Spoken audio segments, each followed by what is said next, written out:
Hi hello guys welcome back to Aadya colourful. ನಾನು Suma. Friends, ಇವತ್ತಿನ ವಿಡಿಯೋದಲ್ಲಿ ಒಂದು ಇನ್ಸ್ಟೆಂಟ್ ಆಗಿರುವಂತಹ ಪಪ್ಪಡ್ ರೈಸಿಂದ ಮಾಡುವಂತಹ ಒಂದು ಈವ್ನಿಂಗ್ ಸ್ನ್ಯಾಕ್ಸ್ ರೆಸಿಪಿನ ನಿಮ್ಮ ಜೊತೆ ಶೇರ್ ಮಾಡ್ತಾ ಇದ್ದೀನಿ. ಖಂಡಿತ ತುಂಬನೇ ರುಚಿಯಾಗಿ ಈಸಿಯಾಗಿ ಈ ಮಂಡಕ್ಕಿಯಿಂದ ನಿಮಿಷದಲ್ಲೇ ಎಲ್ಲರಿಗೋಸ್ಕರ ರುಚಿಯಾದ ಹೊಸ ರೆಸಿಪಿನ ಖಂಡಿತ ತಯಾರಿಸಿ. ನಿಮಗೆ ತುಂಬನೇ ಇಷ್ಟ ಆಗುತ್ತೆ ಈ ಒಂದು ರೆಸಿಪಿ. ಸೊ ಈ ಒಂದು ರೆಸಿಪಿ ಮಾಡೋದಕ್ಕೆ ಮೊದಲನೇದಾಗಿ ಇಲ್ಲಿ 2 ಆಲೂಗೆಡ್ಡೆನ ಬೇಯಿಸಿ ಈ ರೀತಿ ಕಟ್ ಮಾಡಿ ನಾನು ಒಂದು ಮಿಕ್ಸಿ ಜಾರ್ಗೆ ಹಾಕೊಂಡಿದ್ದೀನಿ. ನೋಡ್ಬೋದು ನೀವು. ಸೊ ಒಂದು ಜಾರ್ಗೆ ಬೇಯಿಸಿರೋಂತಹ ಆಲೂಗೆಡ್ಡೆ 2 ತಗೊಂಡಿದ್ದೀನಿ ನಾನು. ಅದನ್ನು ಈ ರೀತಿ ಸಣ್ಣದಾಗಿ ಕಟ್ ಮಾಡಿ ಹಾಕ್ಕೊಂಡಿದ್ದೀನಿ. ನಂತರ ಅದೇ ಒಂದು ಜಾರ್ಗೆ ಒಂದು 3ರಿಂದ 4 ಟೇಬಲ್ ಸ್ಪೂನ್ ಆಗುವಷ್ಟು ನಾವು ಮೊಸರನ್ನ ಹಾಕ್ಕೊಳ್ತಾ ಇದ್ದೀವಿ. ನೋಡಿ, ಮೊಸರು ಮತ್ತು ಆಲೂಗೆಡ್ಡೆ 2 ಹಾಕಿ ಚೆನ್ನಾಗಿ ಇದನ್ನು ಗ್ರೈಂಡ್ ಮಾಡ್ಕೊಂಬರೋಣ. ಸೊ ಫ್ರೆಂಡ್ಸ್, ನೀವ್ಯಾರಾದ್ರೂ ಫಸ್ಟ್ ಟೈಮ್ ನನ್ನ ಚಾನಲ್ಗೆ ವಿಸಿಟ್ ಮಾಡಿದರೆ ಪ್ಲೀಸ್ ಚಾನಲ್ನ ಸಬ್ಸ್ಕ್ರೈಬ್ ಮಾಡ್ಕೊಳ್ಳಿ, ಹಾಗೆ ಲೈಕ್ ಮಾಡಿ ಮತ್ತು ಶೇರ್ ಮಾಡಿ ಫ್ರೆಂಡ್ಸ್. ಓಕೆ, ಈಗ ನೋಡ್ಬೋದು ನೀವು ಆಲೂಗೆಡ್ಡೆ ಮತ್ತು ಮೊಸರು 2 ಹಾಕಿ ನಾನು ರುಬ್ಕೊಂಬಂದಿದ್ದೀನಿ. ನುಣ್ಣಗೆ ಇದನ್ನು ರುಬ್ಕೊಂಬರಬೇಕು. ತುಂಬಾ ಈಸಿಯಾಗಿ ಮಾಡುವಂಥ ಒಂದು ಸ್ನ್ಯಾಕ್ಸ್, ಅಥವಾ ಇದನ್ನು ಬ್ರೇಕ್ಫಾಸ್ಟಿಗೆ ಕೂಡ ಮಾಡ್ಕೋಬೋದು. ಜಾಸ್ತಿ ನಾವು ಆಯಿಲ್ನ ಉಪಯೋಗಿಸ್ತಲೇ ಮಾಡ್ತಿರೋವಂತಹ ಒಂದು ಮಂಡಕ್ಕಿಯ ರೆಸಿಪಿ ಇದು. ಸೊ ಇದಕ್ಕೆ ನೋಡಿ, ಇವಾಗ ಒಂದು 4 ಟೇಬಲ್ ಸ್ಪೂನ್ ಆಗುವಷ್ಟು ಕಡಲೆ ಹಿಟ್ಟನ್ನು ಹಾಕ್ಕೊಂಡಿದ್ದೀನಿ. ನಾವು ಬೋಂಡಾ ಬಜ್ಜಿಗೆ ಉಪಯೋಗಿಸ್ತೀವಲ್ಲ, ಅದೇ ಕಡಲೆ ಹಿಟ್ಟನ್ನು ಹಾಕಿ ಮತ್ತೆ ಇದನ್ನು ಗ್ರೈಂಡ್ ಮಾಡ್ಕೊಂಬಂದಿದ್ದೀನಿ. ನೋಡ್ಬೋದು ನೀವು. ಈ ರೀತಿ ಅಕಸ್ಮಾತ್ ರುಬ್ಬಕ್ಕೆ ಸ್ವಲ್ಪ ನೀರೇನಾದರೂ ಬೇಕು ಅಂದರೆ ಖಂಡಿತ ಸ್ವಲ್ಪ ನೀರನ್ನು ಹಾಕಿ ನೀವು ಗ್ರೈಂಡ್ ಮಾಡ್ಕೊಂಬರ್ಬೋದು. ನಂತರ ರುಬ್ಬಿರೋಂತಹ ಮಿಶ್ರಣನ ಒಂದು ಬೌಲಿಗೆ ಹಾಕೊಳ್ಳೋಣ. ಈ ರೀತಿ ನುಣ್ಣಗೆ ರುಬ್ಬಬೇಕು. ರುಬ್ಬಿರೋವಂಥದ್ದನ್ನು ಒಂದು ಬೌಲಿಗೆ ಹಾಕ್ಕೊಳ್ತಾ ಇದ್ದೀನಿ. ಸೊ ಈಗ ಒಂದು ಬೌಲಿಗೆ ನೋಡಿ, ನಾನು ಮಂಡಕ್ಕಿನ ತಗೊಳ್ತಾ ಇದ್ದೀನಿ. ನಾವೆಲ್ಲ ಈ ಕಡೆ ಪುರಿ ಅಂತೀವಲ್ಲ, ಸೊ ಅದನ್ನು ಇವಾಗ ನಾನು ಒಂದು ಬೌಲಿಗೆ ಹಾಕ್ಕೊಂಡು ಇದನ್ನು ಚೆನ್ನಾಗಿ ವಾಶ್ ಮಾಡ್ಕೋಬೇಕು. ಒಂದು 2 ಕಪ್ಪು ನಾನು ಮಂಡಕ್ಕಿನ ತಗೊಂಡಿದ್ದೀನಿ ಇಲ್ಲಿ. ನೋಡಿ, ನೀವು ಜಾಸ್ತಿ ಕ್ವಾಂಟಿಟಿಲಿ ಮಾಡ್ಕೊಳ್ಳೋದಾದರೆ ಖಂಡಿತ ಮಾಡ್ಕೋಬೋದು. ಫಸ್ಟ್ ಟೈಮ್ ಮಾಡ್ಕೊಳ್ಳೋದಾದರೆ ಒಂದು ಸಲ ನೀವು ಮಾಡಿಕೊಂಡು ತಿಂದು ಸ್ವಲ್ಪ ಮಾಡಿ, ನಂತರ ನಿಮ್ಗೆ ಇಷ್ಟ ಆದರೆ ಮತ್ತೆ ನೀವು ಜಾಸ್ತಿ ಮಾಡಿಕೊಂಡು ತಿನ್ಬೋದು. ಈಗ ಇದಕ್ಕೆ ಸ್ವಲ್ಪ ನೀರನ್ನು ಹಾಕ್ಕೊಂಡಿದ್ದೀನಿ.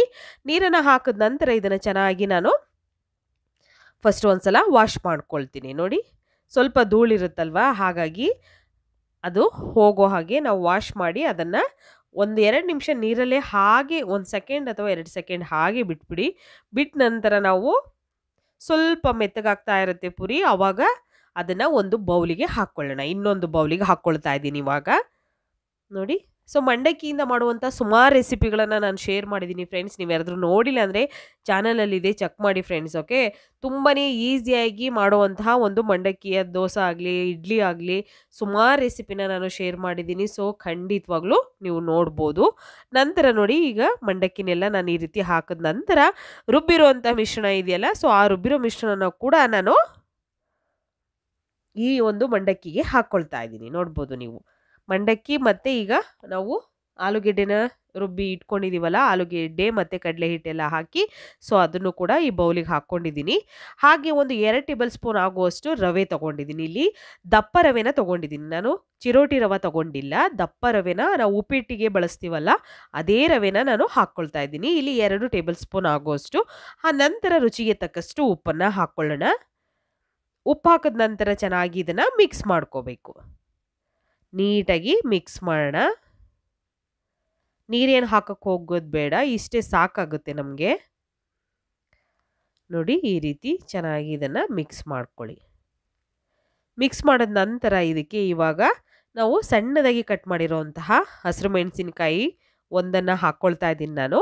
ನಂತರ ಮತ್ತೊಂದು ಸಲ ಮಿಕ್ಸ್ ಮಾಡಿಕೊಂಡು ಕರಿಬೇವು ಕೂಡ ಹಾಕ್ಕೊಳ್ತಾ ಇದ್ದೀನಿ, ಸಣ್ಣದಾಗಿ ಕಟ್ ಮಾಡಿರೋಂತಹದ್ದು. ಸೊ ಇದನ್ನು ಹಾಕಿ ಚೆನ್ನಾಗಿ ಮಿಕ್ಸ್ ಮಾಡ್ಕೊಳ್ಳೋಣ.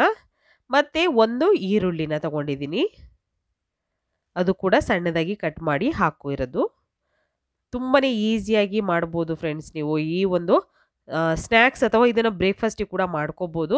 ನಂತರ ನಾನು 1 ಅಥವಾ 2 ಸ್ಪೂನ್ ಆಗುವಷ್ಟು ಇಲ್ಲಿ ಕ್ಯಾಪ್ಸಿಕಮ್ನ ಹಾಕ್ಕೊಂಡಿದ್ದೀನಿ, ಸಣ್ಣದಾಗಿ ಕಟ್ ಮಾಡಿ. ನೀವು ಬೇಕು ಅಂದರೆ ಇಲ್ಲಿ ಕ್ಯಾರೆಟ್ ಕೂಡ ಹಾಕ್ಕೊಳ್ಬೋದು. ನಿಮಗೆ ಯಾವ್ಯಾವ ವೆಜಿಟೇಬಲ್ಸ್ ಇಷ್ಟ ಆಗುತ್ತೋ ಆ ವೆಜಿಟೇಬಲ್ಸ್ನೆಲ್ಲ ಹಾಕ್ಕೊಳ್ಬೋದು, ತುಂಬಾ ಚೆನ್ನಾಗಿರುತ್ತೆ.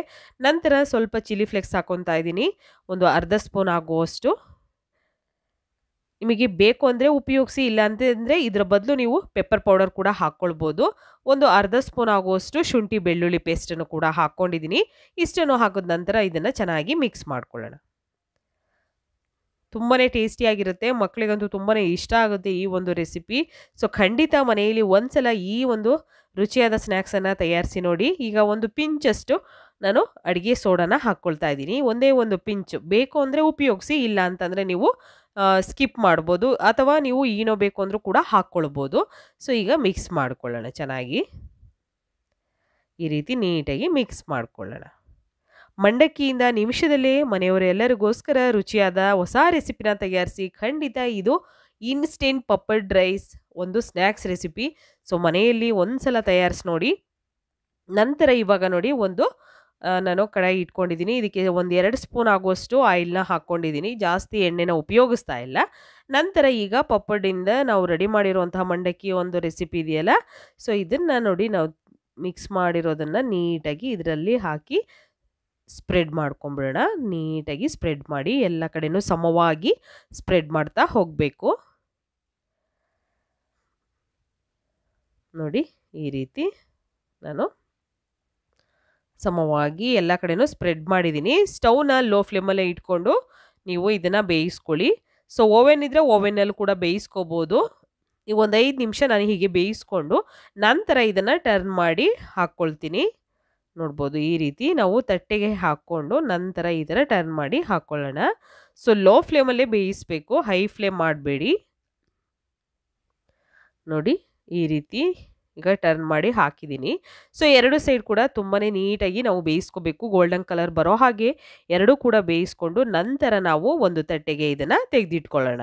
ತುಂಬಾ ರುಚಿಯಾಗಿರುವಂಥ ಒಂದು ಮಂಡಕ್ಕಿ ರೆಸಿಪಿನ ಮನೆಯಲ್ಲಿ ತಯಾರಿಸಿ ಹೇಗೆ ಬಂತು ಅಂತ ತಪ್ಪದೆ ನನಗೆ ಕಾಮೆಂಟ್ ಸೆಕ್ಷನಲ್ಲಿ ತಿಳಿಸ್ತೀರಾ? ಓಕೆ ನೋಡಿ, ಈಗ ಒಂದು ತಟ್ಟೆಗೆ ನಾನು ಹಾಕ್ಕೊಂಡಿದ್ದೀನಿ. ನೋಡ್ಬೋದು ಕಲರು ಕೂಡ ಎಷ್ಟು ಚೆನ್ನಾಗಿ ಬಂದಿದೆ ಅಂತ. ಹಾಗೆ ಅಲ್ಲಲ್ಲಿ ನಮಗೆ ಮಂಡಕ್ಕಿ ಕೂಡ ಸಿಗ್ತಾ ಇರುತ್ತೆ. ಸೊ ತಿನ್ನಬೇಕಾದ್ರೆ ತುಂಬಾ ಚೆನ್ನಾಗಿರುತ್ತೆ ಇದು ಒಂದು ಟೇಸ್ಟ್ ಅಂತೂ. ಇವಾಗ ನೀವು ಇದನ್ನು ಯಾವ ಶೇಪಲ್ಲಿ ಬೇಕಿದ್ರೂ ಕಟ್ ಮಾಡಿಕೊಂಡು ಮಕ್ಳಿಗೆ ಕೊಡ್ಬೋದು. ತುಂಬಾ ಈಸಿಯಾಗಿ ಮಾಡುವಂತಹ ಒಂದು ಈವ್ನಿಂಗ್ ಸ್ನ್ಯಾಕ್ಸ್ ರೆಸಿಪಿ ರೆಡಿಯಾಗಿದೆ. ನೀವು ಕೂಡ ಮನೇಲಿ ಟ್ರೈ ಮಾಡಿ ಫ್ರೆಂಡ್ಸ್, ಹೇಗೆ ಬಂತು ಅಂತ ತಪ್ಪದೆ ತಿಳಿಸಿ ನನಗೆ. ಇವಾಗ ಇದನ್ನು ಕಟ್ ಮಾಡಿ ನಾನು ತೋರಿಸ್ತೀನಿ ಹೇಗಿದೆ ಅಂತ. ನೋಡಿ ತುಂಬಾ ಈಸಿಯಾಗಿ ಮಾಡುವಂಥ ಒಂದು ಈವ್ನಿಂಗ್ ಸ್ನ್ಯಾಕ್ಸ್ ರೆಸಿಪಿ. ಸೊ ನೋಡಿ ಇಲ್ಲಿ ಕಟ್ ಮಾಡಿ ನಿಮಗೆ ತೋರಿಸ್ತೀನಿ. ತುಂಬಾ ಸಾಫ್ಟಾಗಿ ಬರುತ್ತೆ, ತುಂಬ ಈಸಿಯಾಗೂ ಕೂಡ ಮಾಡ್ಕೋಬೋದು ನೀವು. ಗರಿ ಗರಿಯಾಗಿ ಮತ್ತು ಇನ್ಸ್ಟೆಂಟ್ ಪಪ್ಪಡ್ ರೈಸ್ ಸ್ನ್ಯಾಕ್ಸ್ ರೆಡಿಯಾಗಿದೆ. ನೀವು ಕೂಡ ತಯಾರಿಸಿ ಹೇಗೆ ಬಂತು ಅಂತ ತಿಳಿಸಿ. ಇವತ್ತಿನ ವಿಡಿಯೋ ಇಷ್ಟ ಆಗಿದ್ರೆ ಪ್ಲೀಸ್ ಚಾನಲ್ನ ಸಬ್ಸ್ಕ್ರೈಬ್ ಮಾಡ್ಕೊಳ್ಳಿ, ಹಾಗೆ ಲೈಕ್ ಮಾಡಿ ಮತ್ತು ಶೇರ್ ಮಾಡಿ. Okay, bye, see you, take care.